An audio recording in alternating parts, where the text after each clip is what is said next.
Fala galera, Dizascope, Douglas Gonçalves aqui para mais um dia de Atos comentado por nós. E aí, vambora? Seguinte, hoje capítulo 13 e 14. Muito feliz por você que está acompanhando a gente aqui todos os dias. Está acontecendo de segunda, quarta e sexta às 9 da noite. É quando a gente libera e a gente consegue assistir junto, falando no chat ali todo mundo.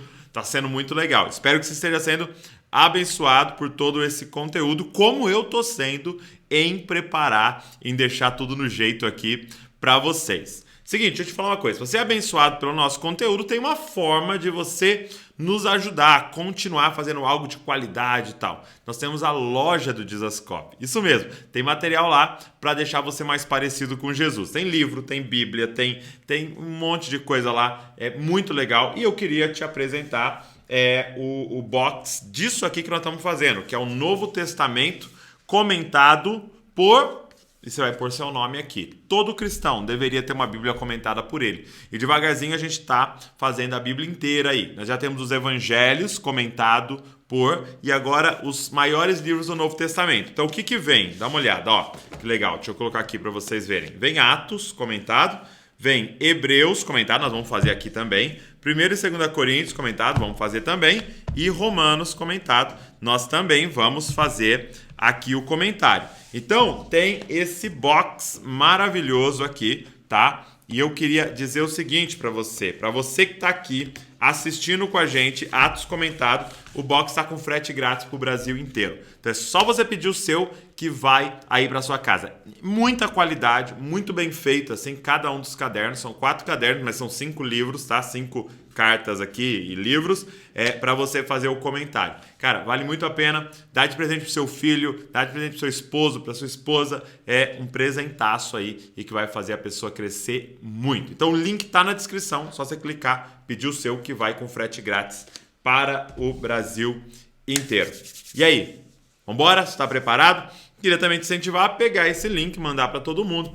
Curte esse vídeo, deixa um comentário no vídeo, ajuda muito. O YouTube entende que é algo relevante, ele divulga ainda mais. Cara, imagina você poder nos ajudar a espalhar o Evangelho, a espalhar a pregação do Evangelho. Isso é demais, cara. Se você perdeu alguns dos atos comentados, 1, o 2, o 3, o 4, 5, o 6, é só você voltar lá, porque tá tudo lá no canal. Você consegue assistir todos, voltar em algum, vai ser muito legal. Então vamos embora. Pega papel, pega caneta, pega aí os seus marca-textos para a gente começar, porque nós vamos para Atos, capítulo de número 13, ok? Hoje é Atos, capítulo de número 13. Nós vamos ver uma pregação completa aqui de Paulo. Vamos embora. Seguinte, abre aí Atos, capítulo de número 13, sua Bíblia, pega o seu caderno, pega tudo aí direitinho para você poder acompanhar tudo com a gente aí. Vamos lá. Atos, capítulo de número 13, nós vamos começar no versículo de número 1, ok? Vamos lá. Diz assim, olha. Havia na igreja de Antioquia profetas e mestres. Barnabé, Simeão, chamado Níger, Lúcio de Cirene, Manaém, que tinha sido criado com Herodes, o tetrarca, e Saulo. Então, você tinha ali profetas e mestres e ele dá essa lista, ok? Enquanto eles estavam adorando o Senhor e jejuando, o Espírito Santo disse... Para aqui comigo, ó. Então vamos lá. Enquanto eles estavam adorando o Senhor e jejuando, o Espírito Santo disse. Então, quando que o Espírito Santo disse algo? Enquanto eles estavam adorando e jejuando. Então, gente, essas 3 práticas aqui, ó. Adoração, oração e jejum, elas não são, presta atenção nisso que eu vou te falar que é muito importante, elas não são práticas para Deus fazer a sua vontade. Não, ó, vou orar bastante para isso aqui que eu quero acontecer. Não, vou fazer um jejum para isso aqui que eu quero acontecer. Não, cara, eu vou ter um período de adoração para isso aqui que eu quero acontecer. Não, pelo amor de Deus, não faça isso. Não faça isso. Porque o grande problema do ser humano é que a nossa vontade é corrompida. Então eu não quero que Deus faça a minha vontade. Para que serve a adoração, oração e jejum? Presta atenção. Elas nos deixam, essas práticas nos deixam sensíveis, gente. Sensíveis à vontade de Deus. Então, olha isso. Elas não servem a adoração, oração e jejum para Deus fazer a nossa vontade. Elas servem para nós compreendermos qual é a vontade de Deus e termos ousadia de fazer. Então, enquanto eles estavam adorando o Senhor, jejuando, o Espírito Santo disse essa sensibilidade à voz de Deus, à vontade de Deus, tá? Uma coisa importante aqui, ó, a igreja primitiva,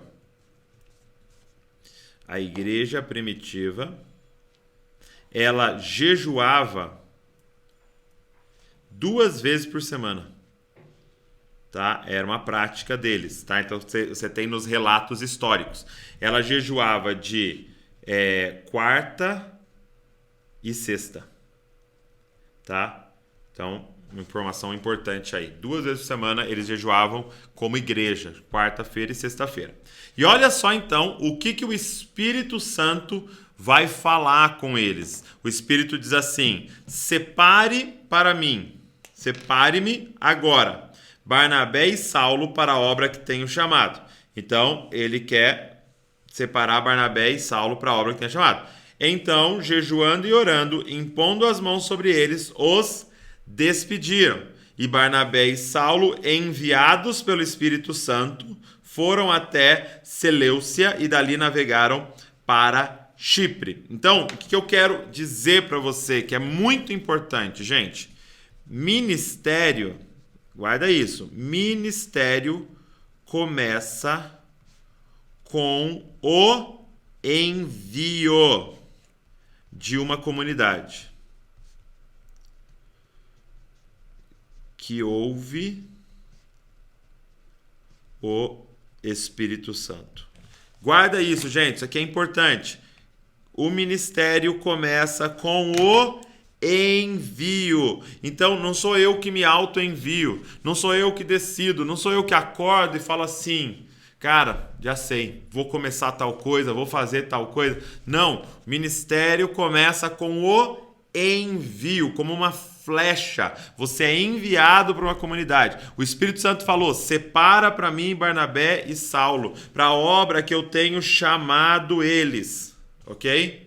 Então, esse negócio de se auto-enviar é problema, gente. Por quê? Porque agora eu tenho uma comunidade por trás dessa obra que eu vou fazer. Então, o ministério começa com o envio. Beleza? Aí, assim, ó, ele diz assim: quando chegaram a Salamina, começaram a anunciar a palavra de Deus nas sinagogas judaicas, tá? Tinham também João como auxiliar. Então, eles começaram a pregar nas sinagogas e tal, e eu quero só que você guarde isso aqui, ó. Tinham João. Esse aqui é João Marcos, ok? João Marcos, tá bom? Uma coisa importante. Esse impor as mãos, o que é, gente? É um reconhecer a missão, tá? É reconhecer, dar autoridade para alguém realizar a missão. E olha só, havendo atravessado toda a ilha até Pafos, encontraram um certo judeu de nome Bar-Jesus, que praticava magia e era falso profeta. Então, olha aqui, é um judeu, tá? Um judeu, Bar-Jesus, filho, Bar-Jesus, que praticava magia e era um falso profeta. Falso profeta. Então, presta atenção no que eu vou falar para vocês aqui. Ele estava com o procônsul, Sérgio Paulo. Porque é muito comum falso profeta estar com gente poderosa e rica. Isso aqui é importante, gente. Que era um homem inteligente. O procônsul, tendo chamado Barnabé e Saulo, desejava ouvir a palavra de Deus. Então, o procônsul, que era líder, então era um líder dos gentios ali, era um monarca gentil, tá? Porém, ele desejava ouvir a palavra de Deus, ok? Porém, o mago Elimas, e é assim que se traduz o nome dele, então esse Bar-Jesus, se opunha, presta atenção, se opunha a eles, procurando afastar da fé o procônsul. Guarda isso, gente. Ele esse cara aqui não queria que o procônsul ouvisse Barnabé e Paulo. Ele não queria. Por quê, gente? Guarda isso que eu vou falar, presta atenção. O falso profeta. Douglas, como é que eu identifico um falso profeta? O falso profeta sempre vai te impedir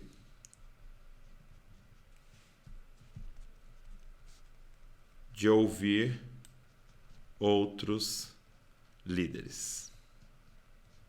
Por quê, gente? Porque ele sabe que aquilo que ele está pregando é mentira e você vai ouvir outro e vai ouvir a verdade e vai abandonar o que ele está vivendo. Então, esse negócio de, não quero ninguém indo na igreja, mais nenhuma outra igreja.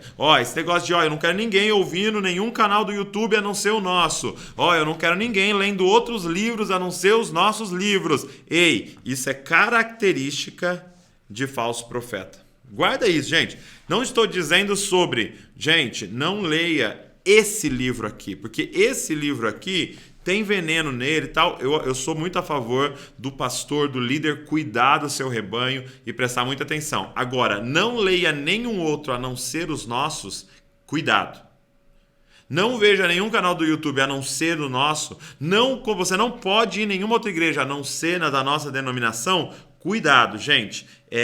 Analisa, porque pode ser que você esteja com um falso profeta. Então esse falso profeta começa a atrapalhar, porque ele não quer que o procônsul, que provavelmente era fonte de lucro para ele, ouça Barnabé e Paulo para eles pregarem.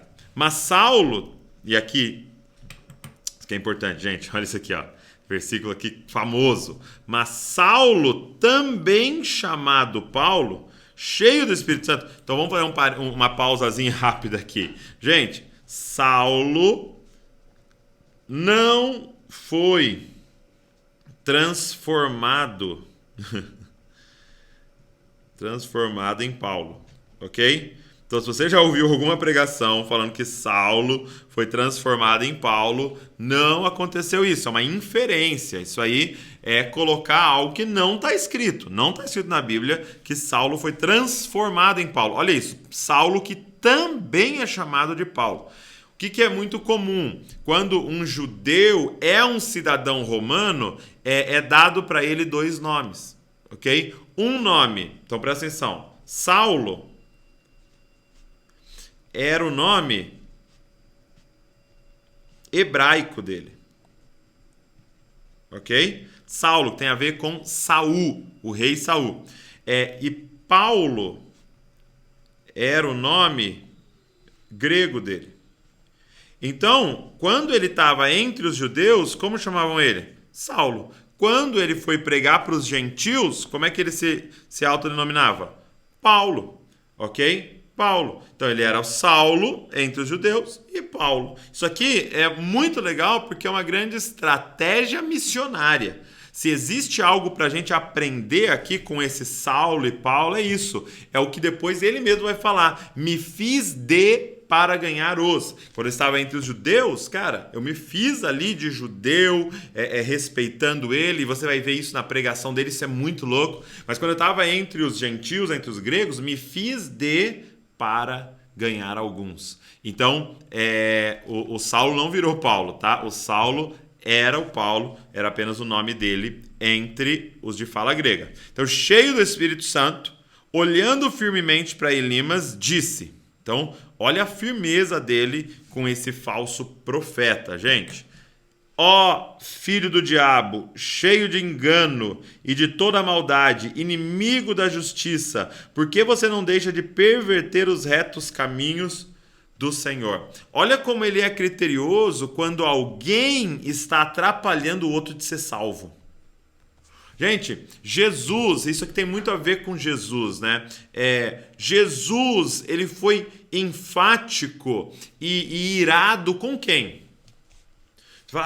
Com a prostituta? Com o publicano, que era um traidor da época, mais ou menos como se fosse um político corrupto de hoje. Tal. Não foi com esses caras que muitas vezes nós somos enfáticos.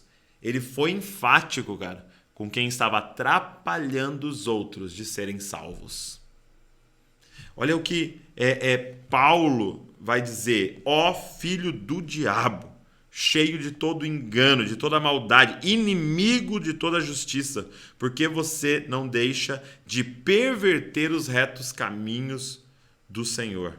Eis que agora a mão do Senhor estará contra você. Ai, gente, imagina essa frase, gente. Eis que agora a mão do Senhor estará contra você. Porque você já viu aquele versículo que diz: se Deus é por nós, quem será contra nós? Mas e se você ouvir esse versículo? Se Deus é contra você, quem será por você? Se Deus se levantar contra você, quem será por você? E você ficará cego, não vendo o sol por algum tempo. No mesmo instante, caiu sobre ele névoa e escuridão, e andando em círculo, procurava quem o guiasse pela mão. Então, o procônsul, vendo o que havia acontecido, creu maravilhado com a doutrina do Senhor. Isso aqui é muito legal, gente, porque esse foi o primeiro monarca gentil a crer no Evangelho. Foi o primeiro. Ok? Monarca gentil a crer no Evangelho. O procônsul. Esse procônsul Sérgio Paulo. Um homem muito importante da sua época. Primeiro monarca gentil a crer no Evangelho. Vamos lá. E, navegando de Pafos, Paulo e seus companheiros viajaram a Perge, da Panfilha. João, porém... Então, quem que é o João? João Marcos, ok? João, porém, deixando-os, voltou para Jerusalém. Então, aqui, João Marcos, guarda isso. João Marcos abandonou a missão, tá? Porque isso vai aparecer mais pra frente. Guarda essa informação aí. Mas eles, saindo de Perge, chegaram a Antioquia da Pisídia. Então é uma outra Antioquia, tá? É igual aqui no Brasil que tem Bragança. Tem Bragança lá no Pará, cidade chamada Bragança. Como tem uma em São Paulo, aqui onde eu moro é Bragança Paulista, tá? Então tem a Antioquia que a gente viu antes aqui, os discípulos lá, mas essa aqui é a Antioquia da Pisídia. No sábado, eles entraram na sinagoga e sentaram-se. Isso aqui que eu acho muito bonito. Entraram na sinagoga e sentaram-se. Ficaram ali na sinagoga, adoraram a Deus com os outros judeus ali. E depois da leitura da lei dos profetas, os chefes da sinagoga mandaram dizer-lhes: irmãos, se vocês têm alguma palavra de consolo para o povo, falem. Então, quem que chama eles para falar? O pessoal ali. Repara que ele não interrompe. Não repara que ele não chega tomando a palavra. Não, ele senta. Temos que aprender a chegar nos lugares e nos sentar. Jesus falou, quando você chegar num lugar, senta lá atrás. Espera eles te chamarem. Paulo, levantando-se e fazendo com a mão sinal de silêncio, disse: israelitas e todos vocês que temem a Deus, escutem. Eu quero mostrar para vocês essa pregação de Paulo, porque isso nos ensina muito, cara, no nosso trabalho de pregação, nosso trabalho evangelístico. Como isso aqui falou comigo? Primeira coisa, israelitas e todos vocês que temem a Deus, escutem. Ele começa honrando. Ele não começa falando assim: vocês não sabem nada, vocês não entenderam nada, vocês são um bando de burro. E eu não estou falando que pregadores fazem isso ou que a gente faz isso, mas às vezes nas entrelinhas é isso que a gente está falando. Ele começa honrando: cara, vocês são israelitas, vocês temem a Deus. Eu sei que tem gente aqui que teme a Deus. E aí ele diz assim, o Deus do povo de Israel escolheu os nossos pais. Olha aqui, ele se inclui. Ele se inclui, gente. Os nossos pais. Não é os pais de vocês. Não é o povo de vocês. Não, é o nosso povo. É os nossos pais. E exaltou o povo durante a sua peregrinação na terra do Egito, de onde os tirou com braço poderoso. Ele começa a contar a história ali. Suportou os maus costumes do povo durante 40 anos no deserto. tá? E havendo destruído 7 nações em Canaã, deu essas terras como herança ao seu povo. Então ele está falando aqui de quando eles receberam a terra, né? Quando a terra prometida. Eles chegaram lá na terra prometida. Tudo isso levou cerca de 450 anos. Depois disso, lhes deu juízes até o profeta Samuel. Olha que louco, ele está falando aqui do livro de Juízes, do livro de 1ª, 2ª Samuel. Então, eles pediram um rei. Então, teve o período do Egito, teve o período do deserto, teve o período dos juízes, e então eles pediram um rei. Olha que resumo, gente, em alguns versículos. Eles pediram um rei, e Deus lhe deu Saul, filho de Quis, da tribo de Benjamim, isso durante 40 anos. E tendo tirado Saul, aí ele chega onde ele quer chegar. Ele levantou quem? Ele levantou o rei Davi, do que também, dando testemunho, disse: achei Davi, filho de Jessé, homem segundo o meu coração, que fará toda a minha vontade. Gente, ele começa então a citar aqui para eles o Antigo Testamento. Ele começa a citar. O que ele está citando aqui, por exemplo? 1 Samuel 13, versículo 14. Achei Davi, filho de Jessé, homem segundo o coração, que fará toda a vontade. Gente, por quê? Porque ele está numa sinagoga com homens que creem no que a gente chama de Antigo Testamento. Eles creem no Antigo Testamento. Então, ele vai pregar com base no quê? No Antigo Testamento. Ele não vai pregar com base nas palavras dos apóstolos, por exemplo, porque eles não creem nos apóstolos ainda. Eles creem nos profetas, na lei. Então ele vai mostrar nos profetas, na lei, nos salmos, o que ele está falando. Olha que interessante. Ele discerne o grupo que ele está falando, que é um grupo de judeus, e ele começa a falar a partir do livro dos judeus. Da descendência de Davi, conforme a promessa, Deus trouxe a Israel o Salvador, que é Jesus. Então, ele acha Jesus na história deles. Ele mostra na história deles Jesus aparecendo. Ele fala: ei, Jesus é o filho de Davi que Deus prometeu. Esse é Jesus.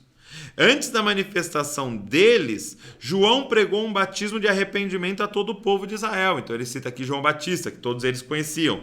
Quando João estava completando a sua carreira, disse, eu vou anotar aqui para você não esquecer, que é o João Batista, ok?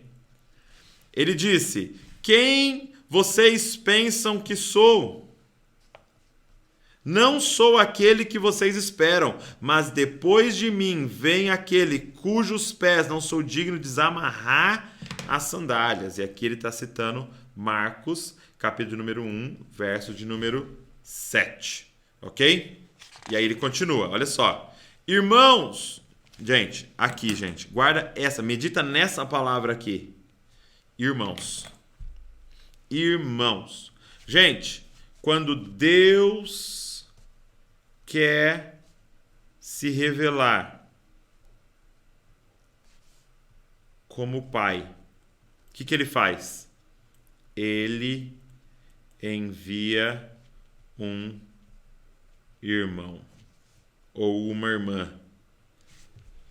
Paulo chega ali no meio deles, olha no olho deles e fala: irmãos, irmãos, antes das pessoas conhecerem o Pai, elas precisam conhecer a irmã.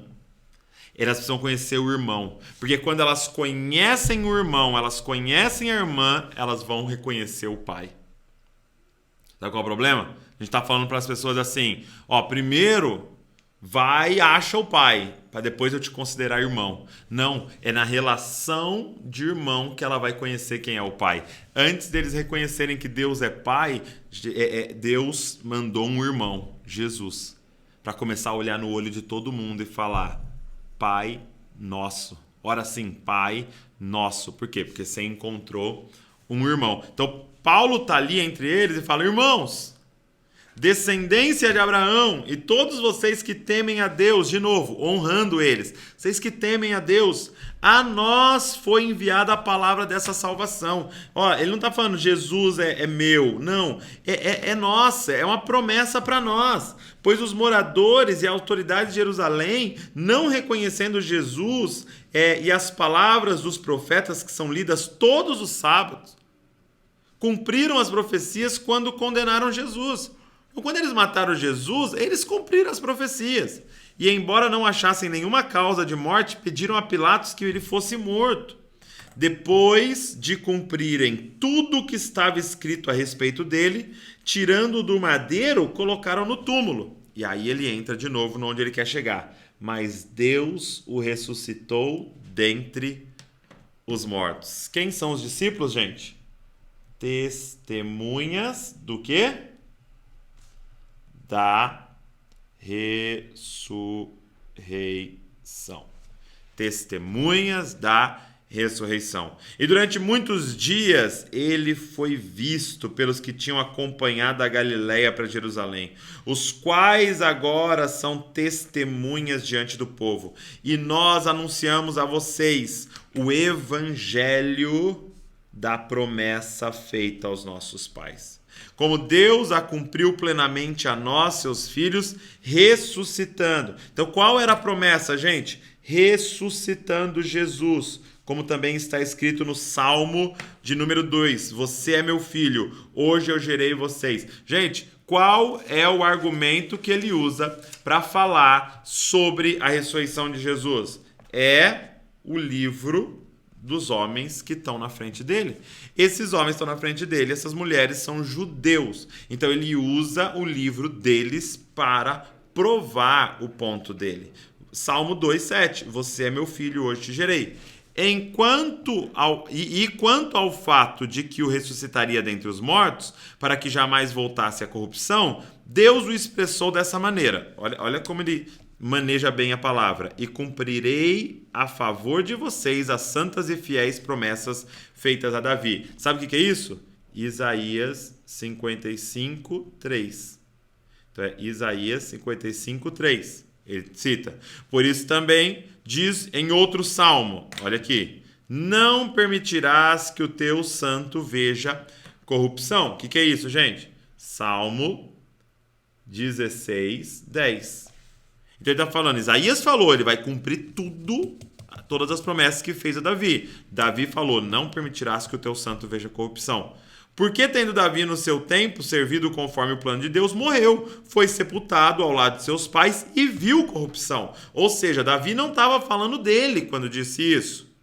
Porém, aquele a quem Deus ressuscitou não viu corrupção. Então ele começa a provar no Antigo Testamento que já falava sobre a ressurreição de Jesus. Portanto, meus irmãos, saibam que é por meio de Jesus que a remissão dos pecados é anunciada a vocês. E por meio dele, todo o que crê é justificado de todas as coisas das quais vocês não puderam ser justificados pela lei de Moisés. Então aqui já está tudo que a gente vai ver em Romanos, em Efésios, em Gálatas, está aqui, ó, essa teologia paulina, né? Esse evangelho. Então, Paulo apresenta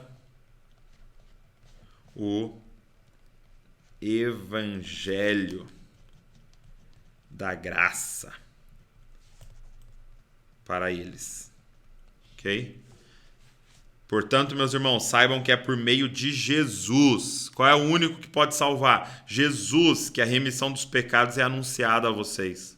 E por meio dele, todo o que crê é justificado, ou seja, é considerado, é declarado justo de todas as coisas das quais vocês não puderam ser justificados pela lei de Moisés. Portanto, tenham cuidado para que não lhe aconteça o que os profetas disseram. E agora ele vai citar Abacuque 1:5. Vejam, ó desprezadores, fiquem maravilhados e desapareçam, porque no tempo de vocês eu realizo obra tal que vocês não acreditarão se alguém lhes contar. Então ele termina, olha só, ele finaliza com uma chamada para a decisão. Guarda isso que a gente aprendeu com Paulo Borges. O evangelho, gente, o evangelho não é uma opção, ok? Mas uma decisão. Então, qual é a diferença de opção e decisão? Qual é a diferença? O Paulo Borges, né? Ele dá um exemplo muito legal. Ele falou assim que ele dá um exemplo de um homem num avião, e aí a aeromoça passa e fala assim: o senhor vai jantar? E aí ele fala assim: quais são as opções? E a aeromoça responde: sim ou não. Ou seja, quando ele pergunta quais são as opções, ele está perguntando: é peixe, é carne ou é frango? Por quê? Porque são 3 caminhos para chegar no mesmo lugar, ser alimentado. Então isso são opções. Ela não está fazendo uma pergunta de opções, ela está fazendo uma pergunta de decisão. É sim, vou almoçar, ou não vou almoçar. O evangelho não é uma opção. E aí, você quer crer no evangelho? Você quer crer naquilo? Você quer crer naquilo outro? Você vai chegar no mesmo lugar. Não. O evangelho é uma decisão. É sim, creio, sou salvo. Não creio, sou condenado. Então, ele chega nesse ponto aqui com eles e chama eles para uma decisão. Vocês vão desprezar o evangelho ou vocês vão abraçar o evangelho? É sim ou não? Okay? E quando Paulo e Barnabé estavam saindo, olha que louco isso aqui. Quando Paulo e Barnabé estavam saindo, as pessoas pediram que no sábado seguinte lhes falasse essas mensagens, essas mesmas palavras. Terminada a reunião na sinagoga, muitos dos judeus e dos prosélitos piedosos seguiram Paulo e Barnabé, e estes, falando com eles, persuadiam a continuar firmes na graça de Deus. No sábado seguinte, quase toda a cidade se reuniu para ouvir a palavra de Deus. Então, aprenda isso. O evangelho é atrativo. O evangelho é atrativo, tá? Cidade inteira saiu para ouvir o evangelho. Mas olha só, mas os judeus, vendo as multidões, ficaram com muita inveja e blasfemando, contradiziam o que Paulo falava. E ao mesmo tempo,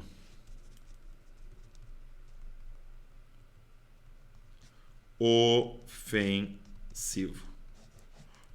Para um grupo que aceita, ele é atrativo. Para um grupo que rejeita, ele é ofensivo, ok? É por isso que você vai ter pessoas abraçando o evangelho e você vai ter pessoas odiando o evangelho. É por isso que você vai ter pessoas entregando a vida e pessoas querendo tirar a vida de quem está pregando o evangelho.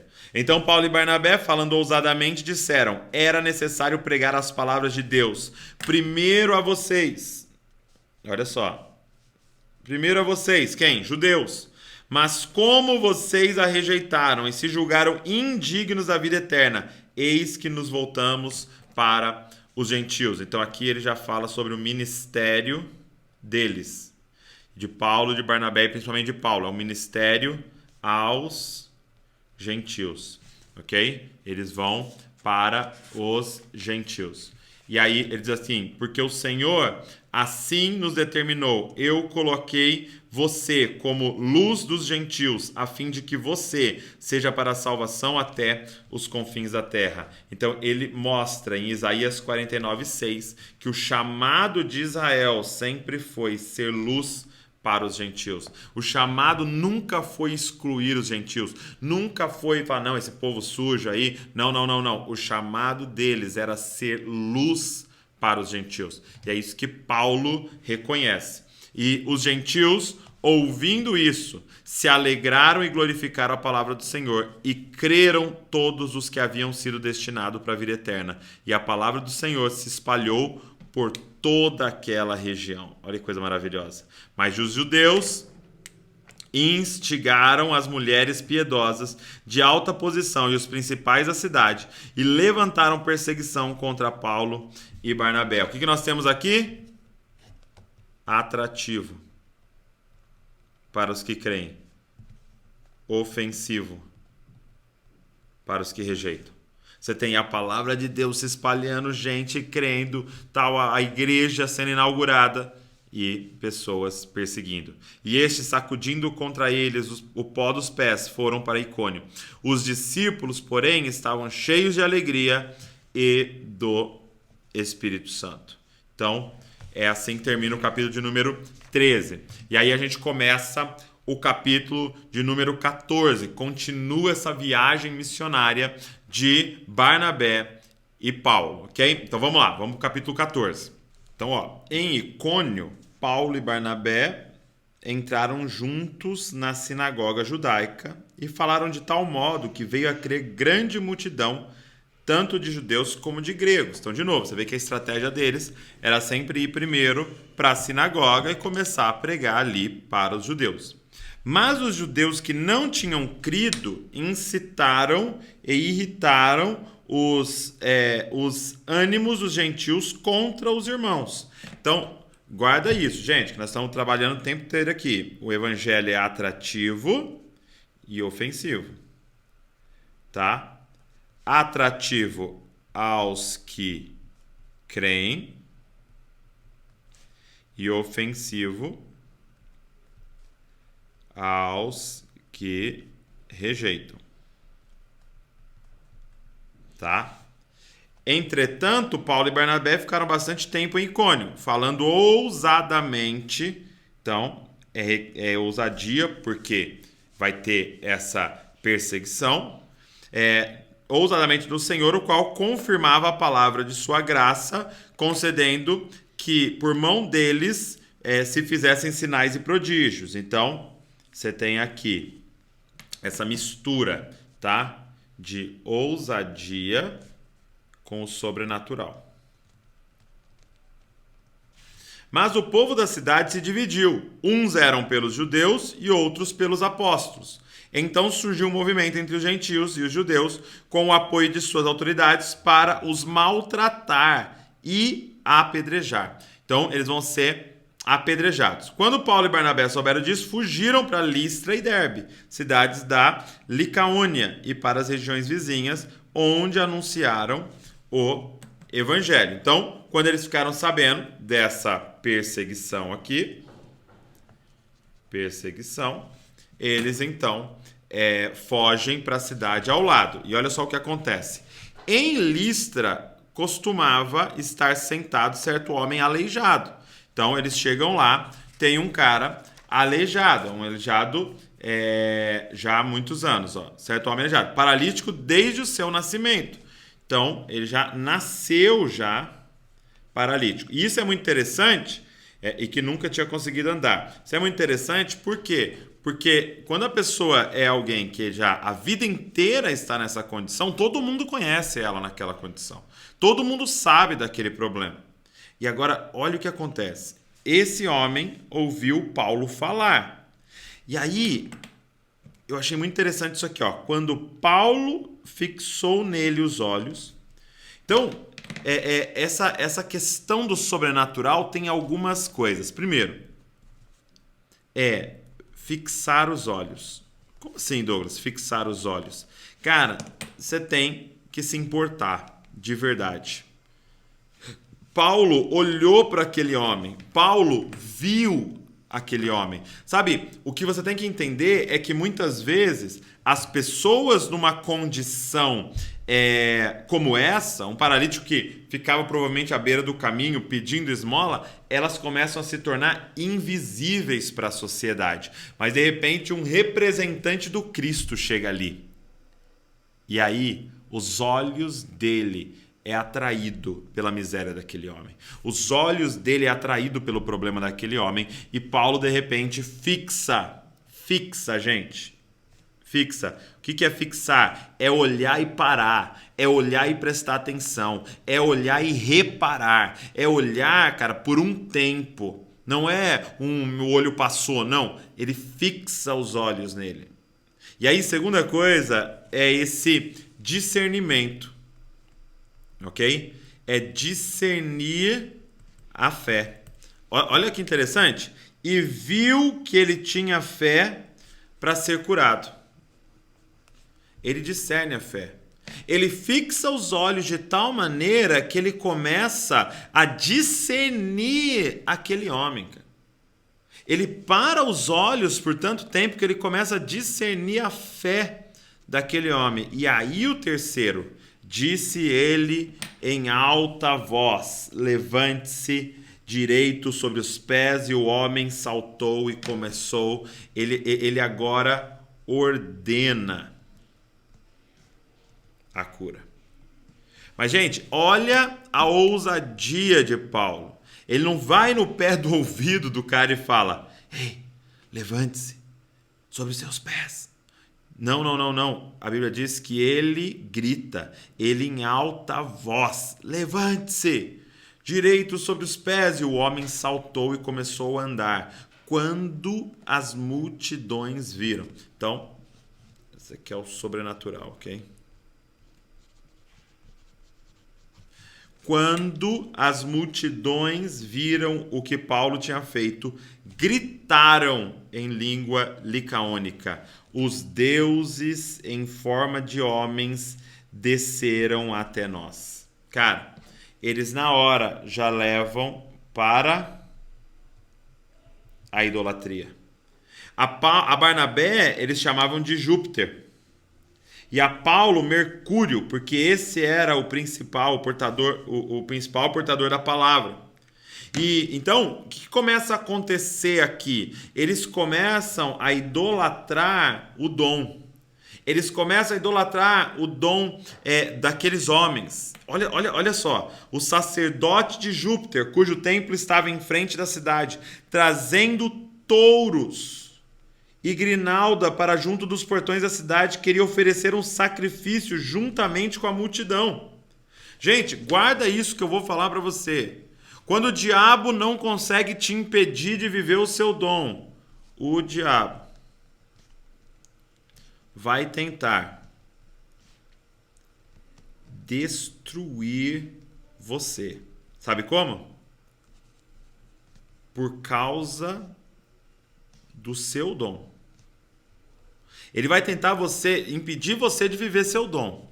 Achar que você não consegue, vergonha, falta de ousadia, medo do que vão pensar. Quando ele não consegue, que é o caso aqui de Paulo, que venceu isso, Barnabé venceu essa vergonha e estão vivendo ousadamente, sabe o que ele vai fazer? Gerar orgulho no seu coração. Ah, meu irmão, olha essa estratégia satânica que ele usa até hoje. Você está vivendo o seu dom? Então eu vou colocar pessoas para idolatrar o seu dom. Eu vou colocar pessoas para começar a idolatrar o seu dom. Meu Deus, são deuses entre nós. E sabe, talvez você não ouça isso. Quando você prega, quando você canta, quando você ora por alguém, quando você lidera a sua célula, você não ouve, são deuses entre nós. Porque um crente não vai falar isso. Sabe o que o crente fala? Quando você prega é diferente, cara. Nossa, quando você prega, algo assim especial acontece. Os outros são legais, sabe? Os outros presbíteros, os outros pastores. Mas, cara, quando você... Nossa, menina, quando você canta. Sabe, tem umas outras meninas de louvor e tal, é legal, são afinadinhas, sabe? Mas quando você canta, meu Deus, é muito especial. Todo o mérito é seu, toda a glória é sua. Os deuses desceram e estão entre nós. Você entende que é uma estratégia satânica para matar você no exercício do seu dom, cara. Isso é muito perigoso. Isso é muito forte, gente, o que está acontecendo aqui. O sacerdote vem e ele quer agora oferecer sacrifícios por causa dele. Porém, ouvindo isto, os apóstolos Barnabé e Paulo, rasgando as suas roupas, saltaram para o meio da multidão, gritando. Gente, olha o desespero de Paulo e Barnabé. Em nunca, de forma alguma, roubar a glória que é de Deus. Olha o que eles dizem. Senhores, Por que estão fazendo isso? Nós também somos seres humanos como vocês, sujeitos aos mesmos sentimentos, e anunciamos o evangelho a vocês para que se convertam dessas coisas vãs ao Deus vivo que fez o céu e a terra, o mar e tudo que nele existe. O que eles estão dizendo, gente? Toda glória a Deus. Eles estão dizendo, nós também somos seres humanos como vocês, sujeitos aos mesmos sentimentos. Nós somos tudo pó, nós somos tudo barro. Não façam isso, não glorifiquem a gente. Não deem glória a nós, toda glória a Deus. Gente, eu quero chamar você a uma radicalidade contra todo louvor aos homens. Todo louvor aos homens tem que ser radical. Gente, toda a glória seja dada a Deus. E posso falar sobre o outro lado, não seja pedra de tropeço para os ministros.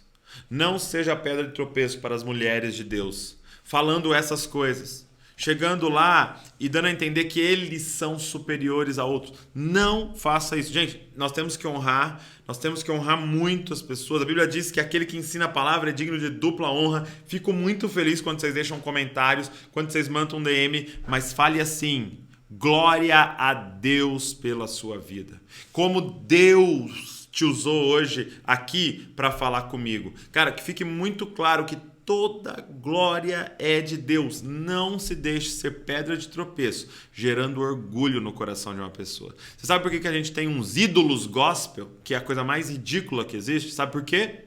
Porque tem pessoas para idolatrar. Porque tem pessoas para falar, meu Deus, a cantora tal, ai, meu Deus, eu tô até quase que tendo um treco aqui. Para com isso. Meu Deus, o pastor fulano, ai, tô até tremendo, tal. Para com isso. Toda a glória é somente de Deus. Esse homem, essa mulher é simplesmente vasos de Deus, usados para a honra dele. Mas é vaso. Isso aqui, gente, é tudo a mesma coisa. É tudo carne, tudo pó da terra. E nós vamos voltar para o pó da terra. Não seja pedra de tropeço para os ministros e para as mulheres de Deus da nossa nação, cara. E aí, Paulo vai então pregar para eles. E eu quero que você repare. Como é que Paulo pregou aqui, ó? Nós vimos ele usando o Antigo Testamento, citando todos os textos, mas aqui ele está diante de gentios, aqui ele está diante de pagão, gente. Você está vendo o que os caras estão fazendo aqui, estão tentando idolatrar eles. Olha a pregação dele. Nas gerações passadas, Deus permitiu que todos os povos andassem nos seus próprios caminhos. Então, Deus permitiu que vocês vivessem da forma que vocês quiseram, ok? Contudo, olha isso. Contudo, não deixou de dar testemunho de si mesmo, fazendo bem, dando a vocês chuvas do céu, as estações frutíferas, enchendo o coração de vocês de fartura e de alegria. Dizendo isso, foi ainda com dificuldade que impediram a multidão de lhes oferecer sacrifício. Gente, ele não usou a Bíblia. Como assim, Paulo? Você não vai falar um versículo para eles? Para que falar um versículo para pessoas que não creem na Bíblia? Mas ele usou o quê? A história deles. Ele falou, sabe quando chove? É Deus. Sabe quando as estações frutíferas chegam?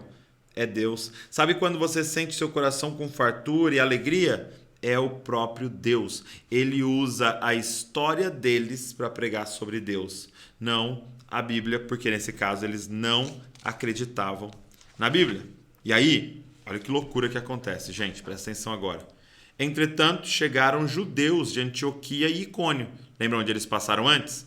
Instigando as multidões, gente, pelo amor de Deus, apedrejaram Paulo e o arrastaram para fora da cidade, dando por morto. Gente, eu só quero que você repare numa coisa. Olha isso aqui.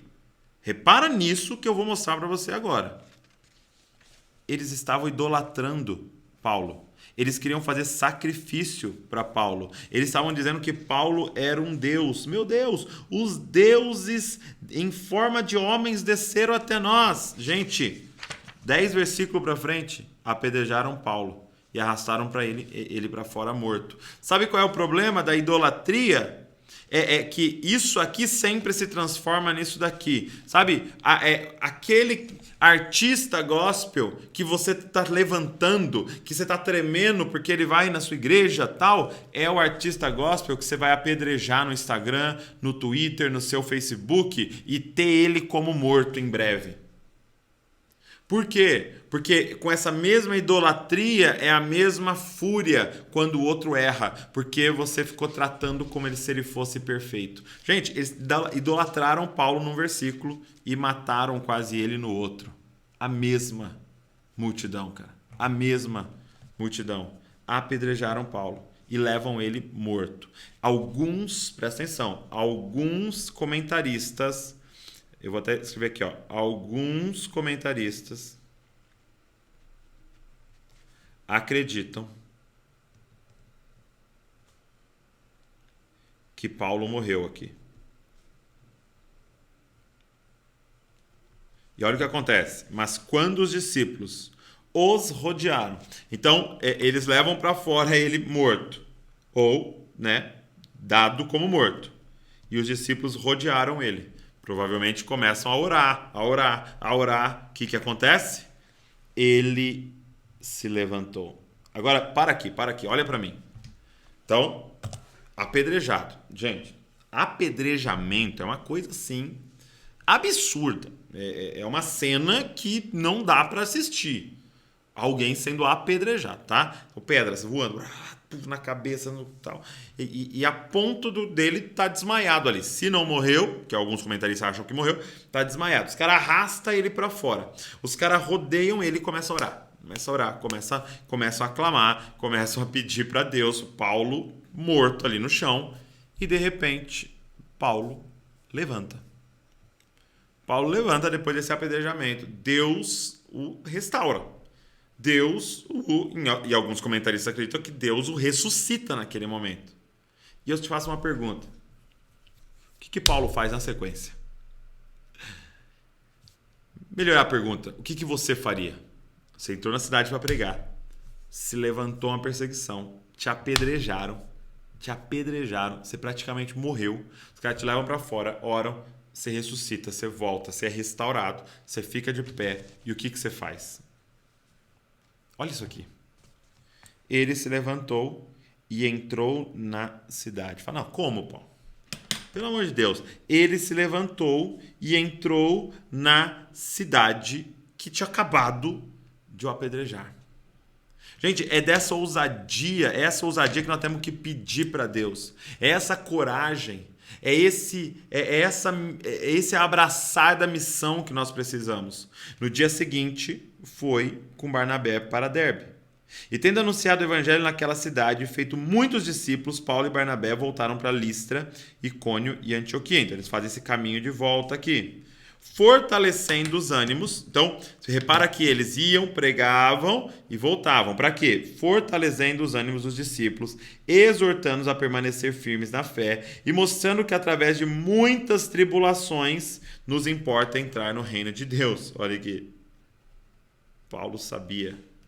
Paulo e Barnabé estavam encarnando isso aqui. Não era só um discurso. Ei, gente, através de muitas tribulações. Olha aqui as cicatrizes. Olha aqui as feridas. Olha aqui as marcas. Através de muitas tribulações nos importa entrar no reino de Deus.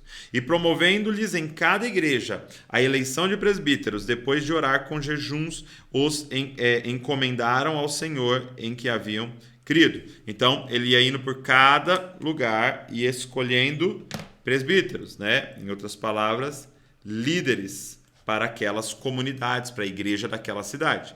Atravessando a Pisídia, Paulo e Barnabé se dirigiram a Panfilha.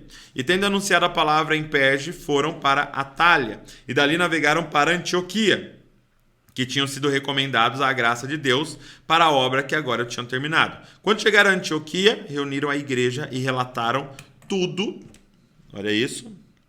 relataram tudo o que Deus havia feito com eles e como tinham aberto aos gentios a porta da fé, e permaneceram por muito tempo com os discípulos em Antioquia. E ali vai ter um momento muito, muito importante ali em Antioquia, que nós vamos ver no capítulo de número 15, ok? Então nós vimos essa primeira e esse início dessa viagem missionária de Paulo e Barnabé, e as coisas estão começando a se espalhar, o evangelho está começando a se espalhar por toda parte, o reino de Deus está começando a ser pregado em toda parte, cara. E como isso deve nos inspirar, nos ativar para a gente viver realmente o evangelho e viver realmente o reino de Deus com coragem e com ousadia, cara. Então, esse foi Atos 13 e 14. Lembrando, gente, que se você quer nos ajudar, tem aqui o Novo Testamento comentado você vai pôr seu nome.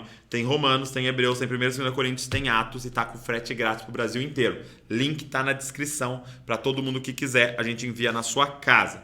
Beleza? Olha, espero que você esteja sendo abençoado.